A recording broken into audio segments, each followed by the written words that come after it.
Nosso próximo passo é o estudo de sinais. Então, bora o estudo de sinais das funções quadráticas.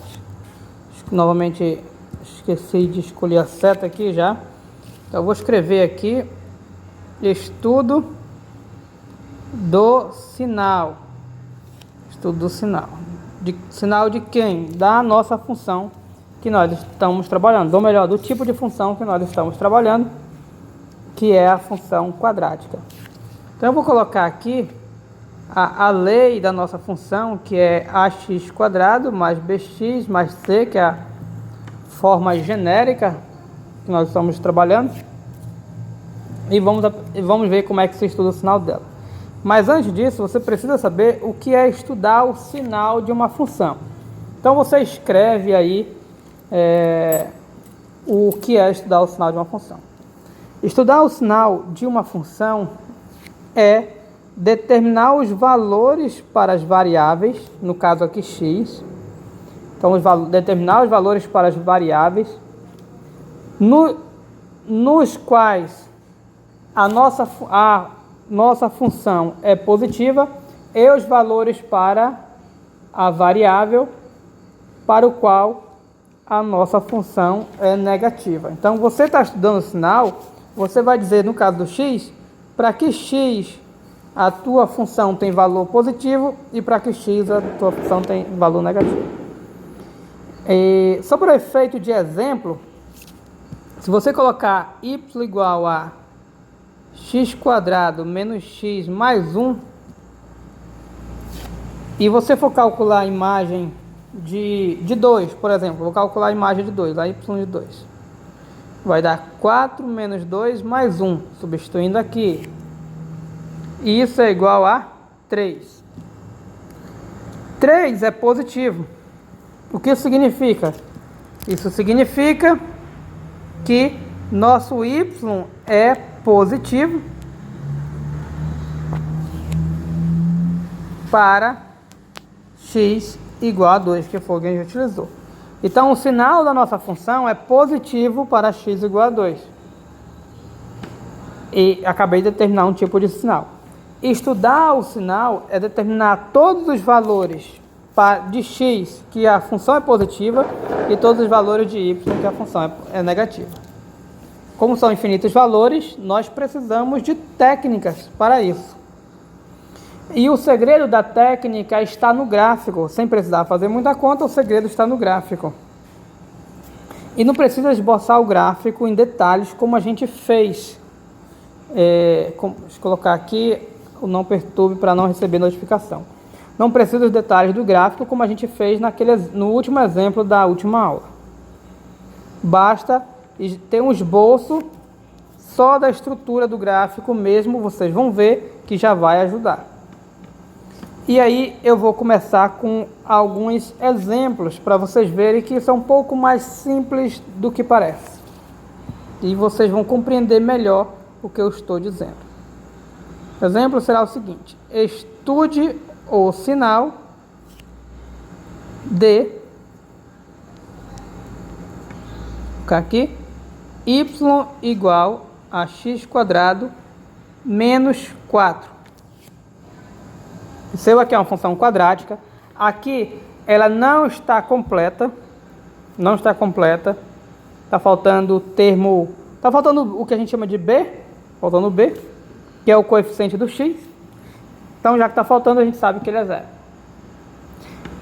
Para estudar o sinal, você só precisa do gráfico. Na verdade, você não precisa desenhar o gráfico direito. Você só vai precisar das raízes e da concavidade para saber que se é para cima ou se é para baixo. Então, já que a gente precisa das raízes, o primeiro passo aí é encontrar as raízes. Vamos encontrar as raízes disso. Como eu havia dito para vocês, se a equação não é completa, não necessita do uso da fórmula de Bhaskara. Nesse caso, guys, é muito mais simples do que usar Bhaskara, porque basta pegar a nossa expressão e igualar a zero. Aí eu venho aqui, passo o 4 para o outro lado, vou ter x² igual a 4. Vou tirar esse quadrado como? Vou colocar aqui, vou colocar aqui na frente. tirar esse quadrado e passa mais ou menos raiz do outro lado. Raiz de 4 é 2.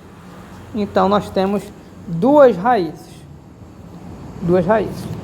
Aí, eu venho aqui para estudar o sinal. Vou passar uma linha torta. Vamos fazer uma linha decente.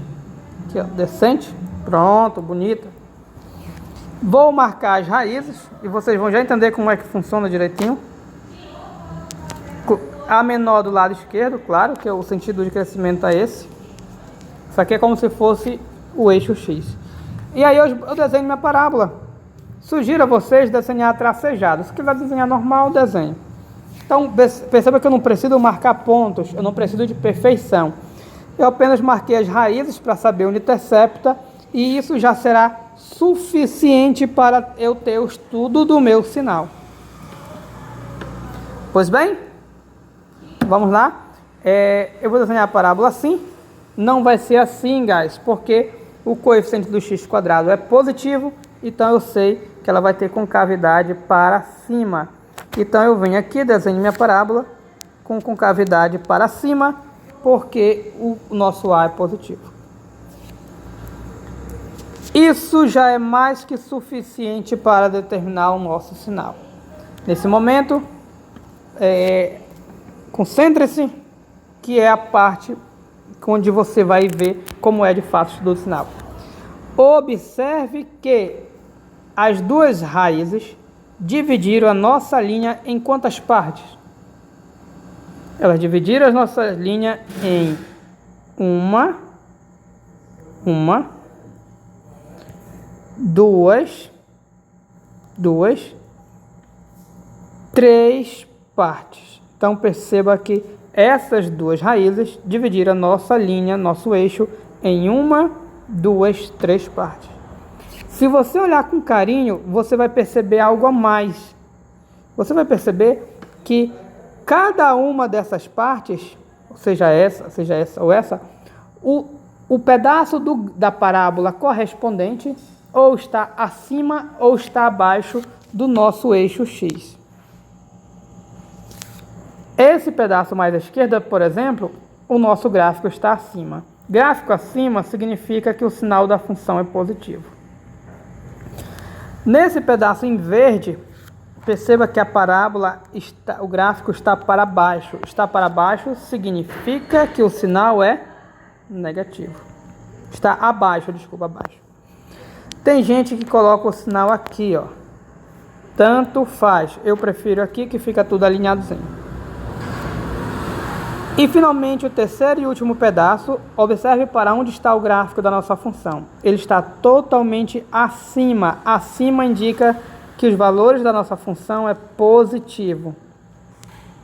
O y é positivo, então o sinal é mais. Então, guys, aqui está todo o estudo do nosso sinal. Aqui está me dizendo onde a função é positiva e onde é negativa, e nós iremos colocar aqui na nossa solução final. F não, nossa função não é F, é Y. Se fosse F, a gente iria colocar um F aqui, mas é Y. Nossa função Y é positiva, e a gente coloca maior que zero, indicando positiva. Onde? Onde tem um mais. Então, são dois pedaços. Esse primeiro pedaço, vou colocar aqui em... Primeiro pedaço, começa onde? Não tem começo, e nós sabemos que quando não tem começo, nós colocamos o menos infinito. Ela é positiva nesse intervalo do menos infinito até o 2, menos 2, perdão. Parêntese sempre, porque não é para incluir essas extremidades, já que nessas extremidades ela se anula.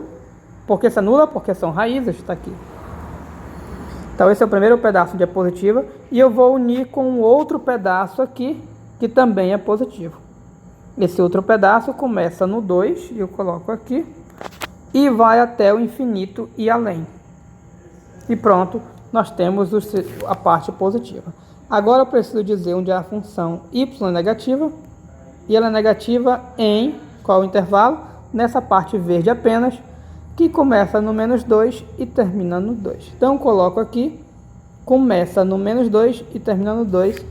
E guys, aqui nós temos o estudo do nosso sinal. Tá aqui, essa é a nossa solução e toda essa parte aqui é o nosso processo. E perceba que todo o segredo está nessa figura aqui, ok? Encerramos nossa primeira parte. Thanks.